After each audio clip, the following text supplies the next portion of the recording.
So, in lesson 5, we're going to talk all about attack signatures, cover everything that ASM can do in terms of using attack signatures for negative security. So a couple of things about attack signatures. This is, as you all should know, this is your main basis of negative security checking in most security products like antivirus programs, IPS. It's all based on signatures. So this is how ASM provides a majority of the negative security model. The really brilliant thing about ASM, as we've talked in all these previous lessons, remember in lesson 1, we evaluated an HTTP request. And we looked at all these levels of the HTTP request, the request line, the headers, all that. The attack signatures, ASM can examine the request URI, everything that's input by the users in the form of a query string or the post request or in cookies, all of the headers and the header values. ASM can check for all of this, virtually the entire HTTP request. ASM will examine and see if any part of it matches one of the thousands of possible attack signatures that we can add to an ASM security policy. So what we need to talk about next is how do we add all these attack signatures to our security policy. So one of the first places we can do it is this great page. This is our server technologies page. Now on first look, it's not really clear what this page is all about. Let me show you what we're going to do here under this server technologies drop-down list. We're going to go in and we're going to start defining aspects of the web server and the web application type, such as we're using ASP pages with an IIS server and a SQL server on the back end. So we're going to define the web application type. You'll notice what happens when I select one of these technologies like ASP is you get this pop-up and it tells you, okay, we're adding ASP. But the key is what we're doing is we're adding signatures. The whole point of this server technologies page and building out this web server configuration type is so that we can start to add custom signatures for the different aspects of our web application type. And that's really the whole purpose of this page, is to add additional attack signatures. Another place that we can add attack signatures, you should be very, very familiar now with our learning and blocking settings page. This is where we do everything, almost everything with the security policy. And you also should be familiar with the attack signatures. We've looked at this quite a bit. When we first built a security policy, what we saw was the generic detection signatures. That's about somewhere between, depending upon the release that you're working with, there might be 1,800 to 2,000 attack signatures included in the generic detection signatures. But you'll notice we now have some additional signature sets. These are known as signature sets. These were added because of the previous page we were on, the server technologies page. It has now added these additional signature sets. We also have a button over here, change. We can click on that, and then we'll see a wide variety of additional signature sets. These are all called signature sets. Each signature set contains any number of possible signatures. Could be hundreds, could even be thousands. But you'll see that they're categorized like Outlook Web Access signatures, SQL injection signatures, and so forth. A question that I might ask, why not just add all the possible signatures that we have available for a security policy? What might be maybe a problem with that? Student, do you have a possible answer? I might have a possible answer, and that is that you start creating maybe some false positives. Definitely. The more signatures we add, the more possibilities that we're going to block requests that maybe weren't necessarily malicious. There are really two reasons why you want to be careful about adding too many signatures. One, what you just said. The other is the more signatures we have, it does add a little bit more work. Just like everything else, the more security we add, the more work. So we want to be very selective and choosing these these signature sets. So I'm going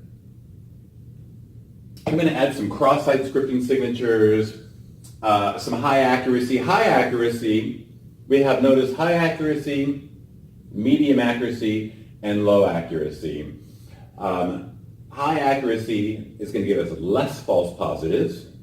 Low accuracy is going to give us more false positives, but more signatures.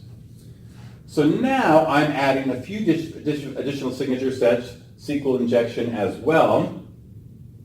Down at the bottom, you'll see SQL Server signatures and the Windows. These were the ones that we added, IIS, that were added because of the Server Technologies page.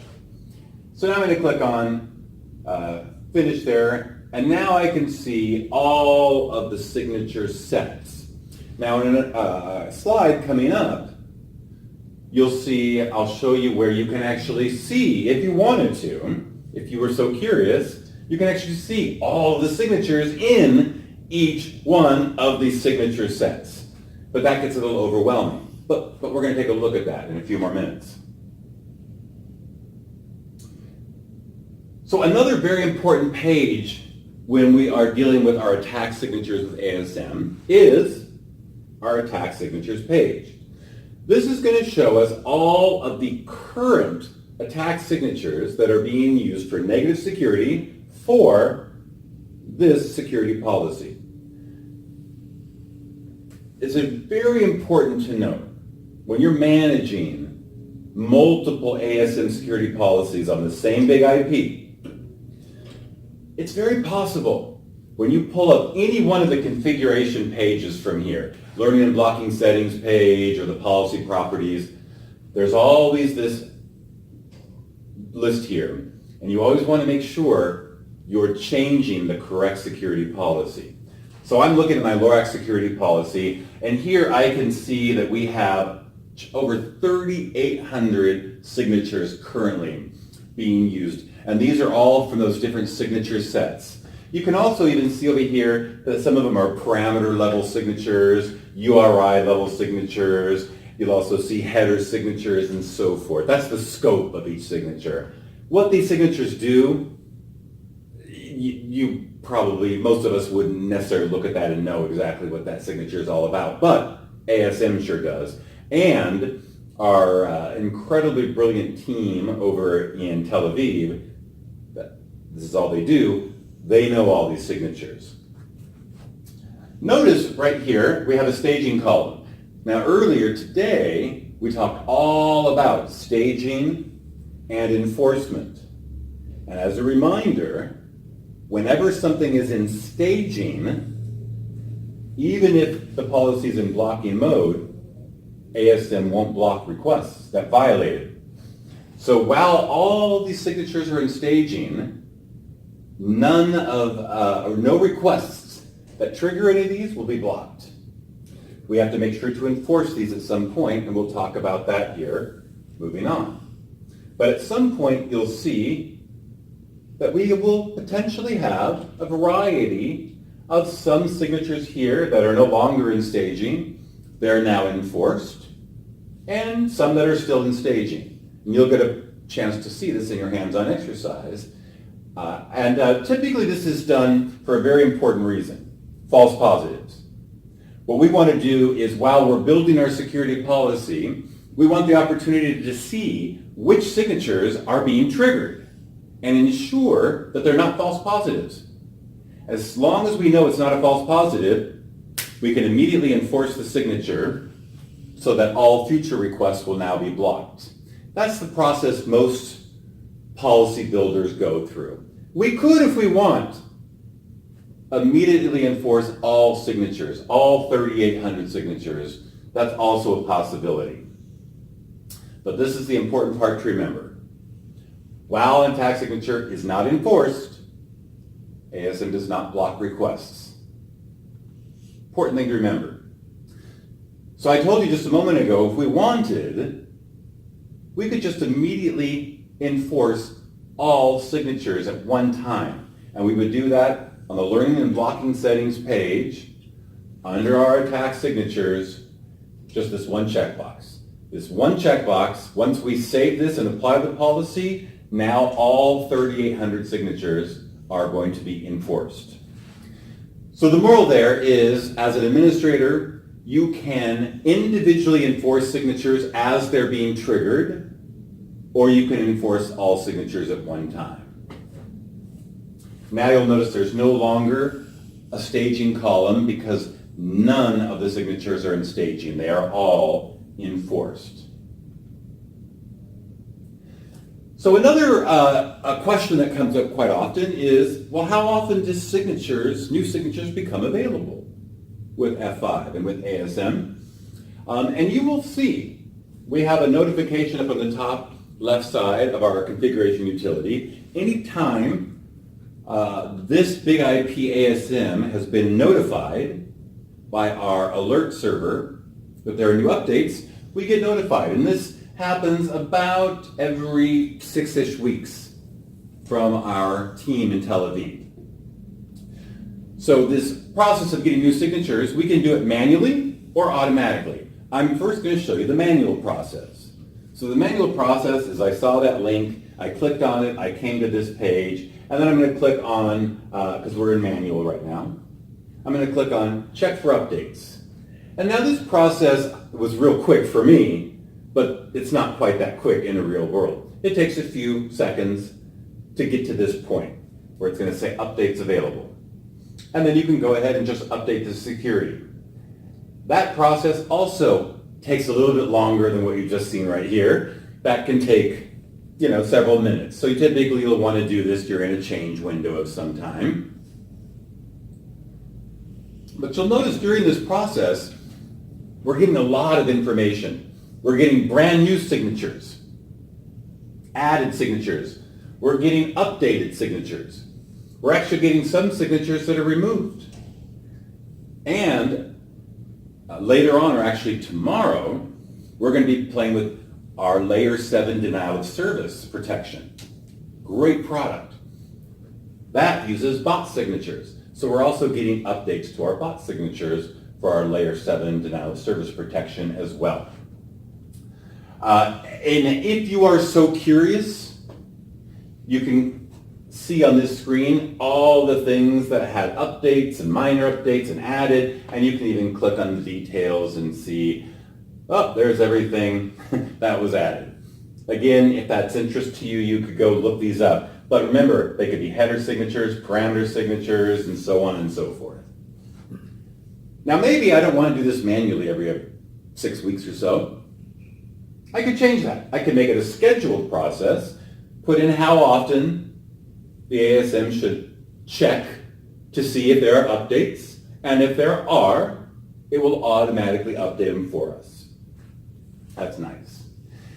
One last, another important thing to note here is our team in Tel Aviv, they have a process of going through and researching all the new threats and coming up with all these signature updates. However, now when we do have major attacks throughout the world, a serious major attack, they will put the time in and they will get new signatures available typically between 12 and 48 hours after an attack so that we can update our security policy.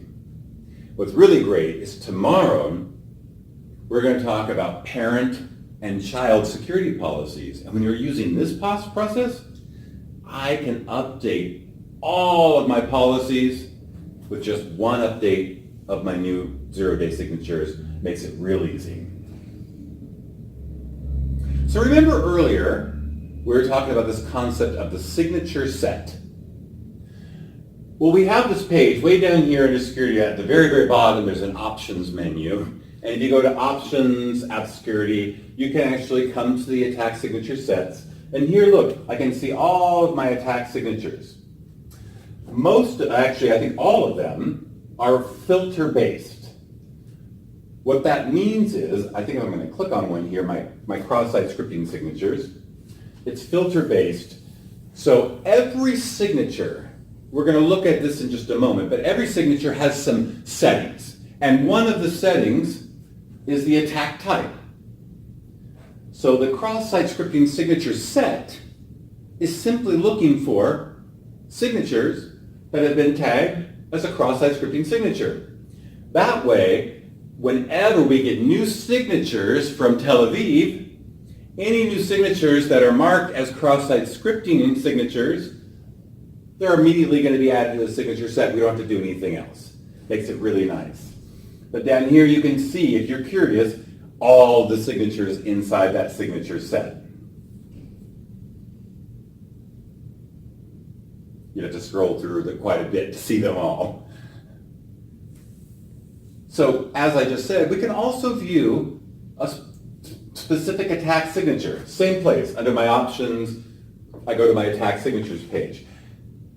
This is going to show you all of the attack signatures that are possible on this ASM. This is not a specific security policy. This is all of the 4,850 current attack signatures that are available on this ASM.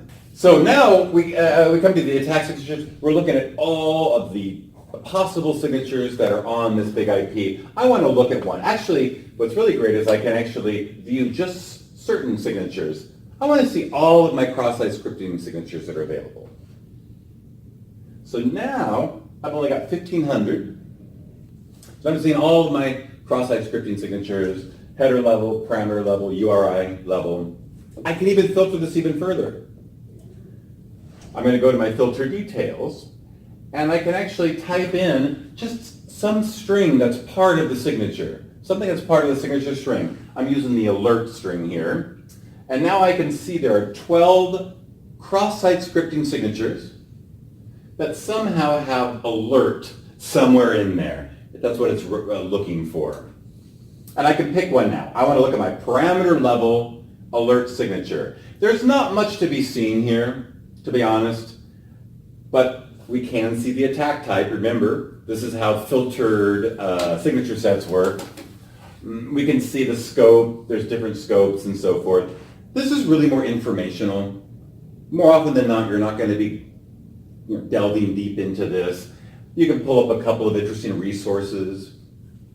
We also have some documentation. You can click on View. If you're really curious about a signature, look at this.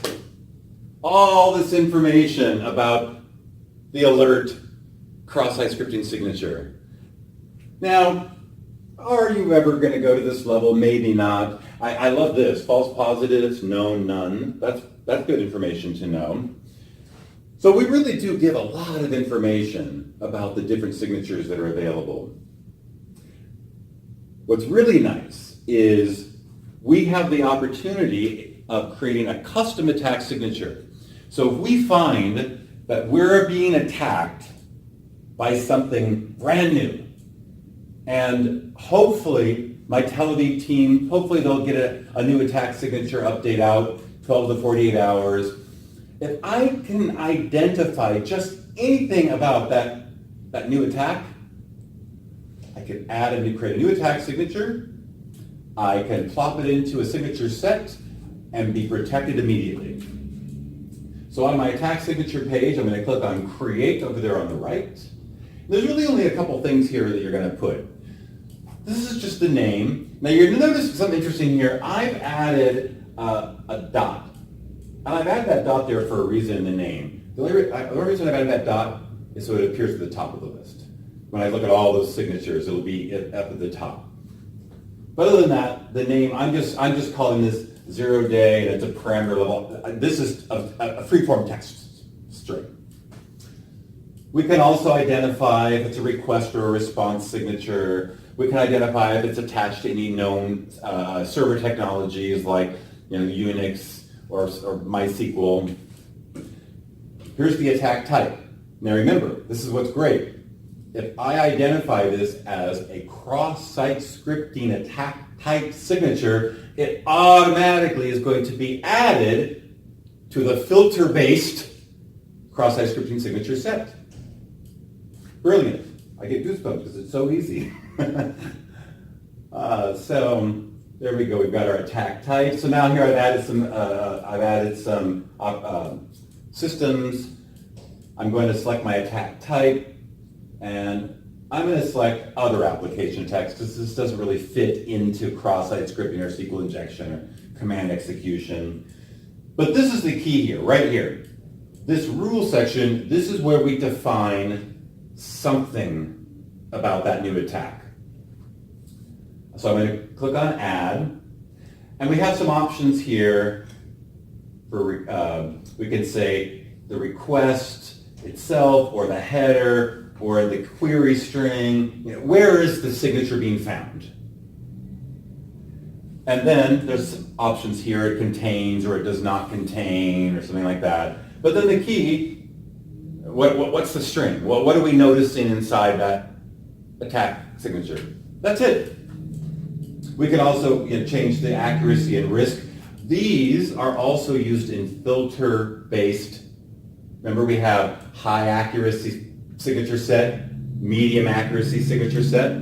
That's how those are filtered. So I want to make those, I don't know what I made them, high, who knows. But like I said, putting that little dot there made that appear at the top of the list for me. And that's all it takes. Now if I want, I have found that I can pretty much use the current list of signature sets in most cases. I do have one called Other Signatures. There it is. Other application attack signatures. You know, that you can use that if you can't define it. But if you want to, you can create your own signature set. So now we're back on the attack signature sets page. We'll click on Create. This is fairly simple here. We just give it some sort of a name, my Lorax custom signatures. Is it going to be filter-based? And if it's going to be filter-based, then I'm going to specify the filter criteria. Oh, it's the other application attacks category that are high risk, whatever your filtering is, or I can do manual. Now if I choose manual, and this is also kind of nice. This will automatically add this new signature set to every new security policy I create. Maybe I want to do that, maybe I don't want to do that. This stuff here is mainly for filter-based. When I'm doing a filter-based, I can specify all this stuff. But for a manual signature set, I can now just come down here. This is going to have all 4,800, whatever we saw, 4,800 signatures available.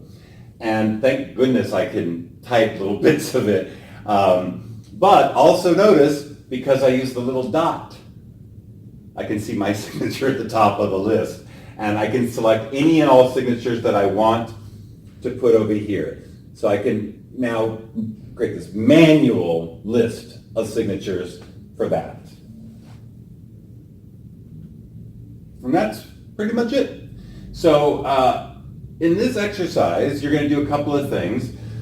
You're going to start off, as we've been doing in all the previous exercises, you're going to start a brand new security policy from scratch. And then you're going to add some attack signatures. You're going to use the server technologies page. So you'll add some signatures for Unix and PHP and MySQL.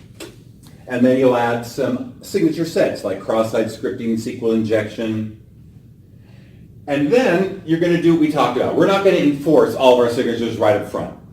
That might be a little dangerous. So what you're going to do is you're going to trigger some signature violations. And then you're going to go see that the policy says, hey, these signatures have been triggered. What do you want to do with them? And we're going to look at them and say, you know what I want to do with them? I want to enforce them. So I'm going to enforce just those specific signatures. And then we'll finish by creating a custom signature set and add a custom signature to it. So it should be about 45 minutes, and we'll see what we've done.